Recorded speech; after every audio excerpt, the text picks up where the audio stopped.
Bismillahirrahmanirrahim. Alhamdulillahilladzi arsala rasulahu bil huda wa dinil haqq liyudhhirahu 'ala dini kullih walau karihal musyrikun. Asyhadu an la ilaha illallah wa asyhadu anna Muhammadar Rasulullah. Allahumma shalli ala sayyidina Muhammad wa ala ali sayyidina Muhammad. Rabbi shrah li sadri wa yassir li amri wahlul 'uqdatam min lisani yafqahu qawli. Amma ba'du. Qala ta'ala, a'udzubillahi minasyaitonir rajim. Bismillahirrahmanirrahim. Ya ayyuhalladzina amanu kutiba alaikumus syiyamu kama kutiba alal ladzina min qablikum la'allakum tattaqun. Shadaqallahul azim. Pemirsa Madu TV yang dirahmati Allah, kalau kita simak ayat tadi secara tegas bahwa ending dari ibadah puasa adalah tattaqun, bertakwa. Sementara itu Allah menjanjikan bagi orang-orang yang bertakwa, wa may yattaqillaha yaj'al lahu makhraja wa yarzuqhu min haitsu la yahtasib. Ada dua janji Allah, yaitu barang siapa yang bertakwa maka dia akan memberikan kemudahan dari semua kesulitan hidupnya. Yang kedua, Allah menjanjikan akan memberikan rezeki tanpa disangka-sangka. Pemirsa Madu TV yang dimuliakan Allah, di akhir Ramadan ini mari kita introspeksi terhadap diri kita masing-masing. Sejauh mana capaian takwa kita? Karena capaian itulah nanti yang akan Allah berikan kepada kita. Jadi jangan nuntut yang berlebihan. Capaian takwanya baru 50%, nuntut rezekinya lancar sampai 70%. Itu tidak adil. Allah akan memberikan sesuai dengan amal kita. Oleh karena itu mari kita lihat indikator takwa yang selama ini sudah kita lakukan, terutama selama Ramadan ini. Yang pertama, sebagaimana yang Allah sebutkan dalam surat Al-Baqarah, alladzina yu'minuna bil ghaibi. Jadi indikator yang pertama adalah orang bertakwa itu yang beriman pada yang gaib. Puncaknya yang gaib adalah iman pada Allah Subhanahu wa taala. Kita introspeksi lah, sampai di mana iman kita. Ada sebuah ilustrasi kisah ya. Ada seorang kiai besar, ulama besar, yang punya 7 santri senior.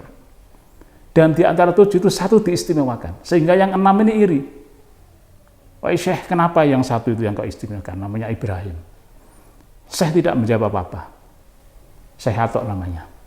Tapi besoknya beliau membawa 7 ekor ayam dan 7 pisau yang sudah diasah. Ya. Akhirnya 7 santrinya dipanggil. Silakan kau bawa ini masing-masing seekor ayam dan sebilah pisau yang sudah tajam ini. Cari tempat yang paling sepi, tidak ada sama sekali yang melihat, kau sembelih itu. Pergilah 7 santri tadi, dan yang 6 sudah selesai cepat-cepat kembali pada Syekh Atok. Yang 1 namanya Ibrahim, itu tidak balik-balik sampai lama. Akhirnya lapor kepada Syekh Atok. Ternyata Ibrahim ini tidak bisa menyembelih ayamnya. Yang 6 sudah sembelih, karena tolekan-tolekan tidak ada yang melihat, sembelih sampai 6. Yang 1 tidak sembelih, kenapa? Dia katakan pada Syekh Atok, Syekh, saya tidak bisa menyembelih ayam ini. Karena dimanapun tempat sepi yang saya masuk, ternyata Allah masih melihat saya. Mari kita introspeksi diri kita masing-masing. Sudah sampai mana indikator yang pertama? Yu'minuna bil ghaib. Itu yang pertama. Yang kedua, yuqimunas shalah. Indikator yang kedua adalah mendirikan sholat. Ingat, di sini bukan ya'malunas shalah, bukan mengerjakan sholat, tapi mendirikan sholat. Sehingga apa yang kita lakukan ini juga kita implementasi dalam kehidupan sehari-hari. Sementara tingkatan sholat itu menurut para ahli tasawuf ada 4. As-sholatu ma'al ghaflah, sholat yang dengan lupa. Pokoknya sudah memenuhi syarat rukun, Allahu Akbar, Assalamualaikum, selesai.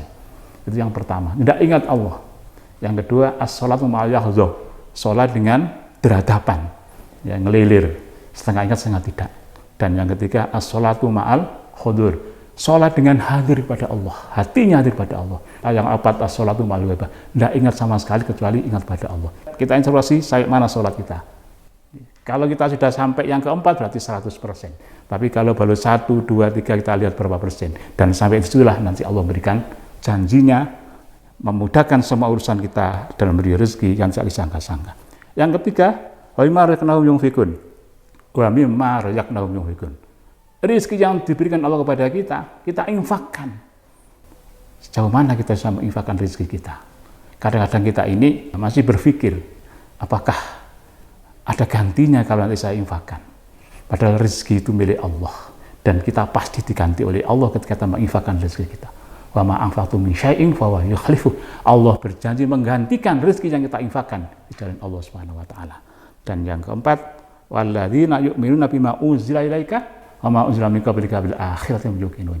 Iman kepada Al-Qur'an, kitab-kitab Allah ada 4. Yang terakhir adalah Al-Qur'an, dan Al-Qur'an adalah jalan mengamandemen kitab-kitab sebelumnya. Sehingga kita mengimani Al-Qur'an, Al-Qur'an sebagai guidance of life. Al-Qur'an ini petunjuk hidup, jadi kita ikut Al-Qur'an, insya Allah aman. Seperti pabrik motor yang mengeluarkan produk motornya, pas dia mengikutkan di situ manual petunjuknya. Ikuti petunjuknya itu, insya Allah motor akan bisa kita pakai dengan nyaman. Dan yang terakhir adalah wabil akhirati hum yuqinun, iman kepada hari akhir sebagai remnya.